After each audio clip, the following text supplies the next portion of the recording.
Latest updates ఎప్పటికప్పుడు పొందడానికి studio one plus WhatsApp channel ని ఫాలో అవ్వండి. లింక్ డిస్క్రిప్షన్ లో ఉంది. All India students federation ASF Pushpa hero Allu Arjun Sreeleela corporate కాలేజీలకు బ్రాండ్ అంబాసిడర్లుగా ఉంటూ తప్పుడు సమాచారాన్ని అందిస్తున్నారని ఏఎస్ఎఫ్ సభ్యులు చెప్పుకొచ్చారు.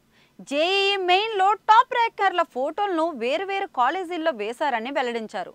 ఒకే స్టూడెంట్ పేరుని 2 కాలేజీలు వేస్తున్నారని, అలాంటి వాటి వల్ల స్టూడెంట్స్ జీవితాలు నాశనం అవుతున్నాయని అన్నారు. దీనికి కారణమైన ఇలాంటి కాలేజీలకు బ్రాండ్ అంబాసిడర్లుగా ఉంటున్న వారిని కూడా వదలకూడదని అంటున్నారు. మరి ఈ క్రమంలో అల్లు అర్జున్ శ్రీలీల ఇద్దరి మీద కూడా క్రిమినల్ కేసు పెట్టాలని ఏఐఎస్ఎఫ్ సభ్యులు డిమాండ్ చేస్తున్నారు. స్టార్ హీరోగా అల్లు అర్జున్ క్రేజ్ ని వాడుకునేందుకు కొన్ని కాలేజీలు అతనితో బ్రాండింగ్ చేయిస్తున్నారు.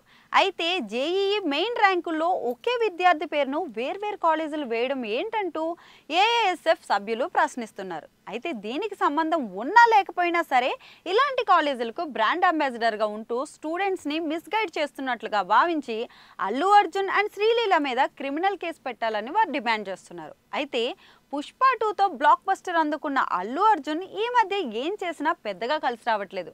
ముఖ్యంగా పుష్ప 2 ప్రీమియర్ షో టైంలో జరిగిన తొక్కిసలాటలో ఒక మహిళ ప్రాణం పోగా ఒక బాబు కూడా హాస్పిటల్ పాలయ్యాడు.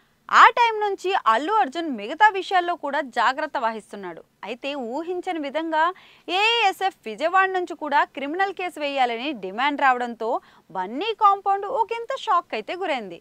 పుష్ప 2 తర్వాత అల్లు అర్జున్ అట్లీతో సినిమా లాక్ చేసుకున్నాడు. ఆ సినిమాకు సంబంధించిన ఒక అనౌన్స్మెంట్ వీడియో ఈ మధ్యనే రిలీజ్ అయింది. సన్ పిక్చర్స్ బ్యానర్లో వస్తున్న ఈ సినిమాను భారీ బడ్జెట్తో నిర్మించబోతున్నారని తెలుస్తోంది.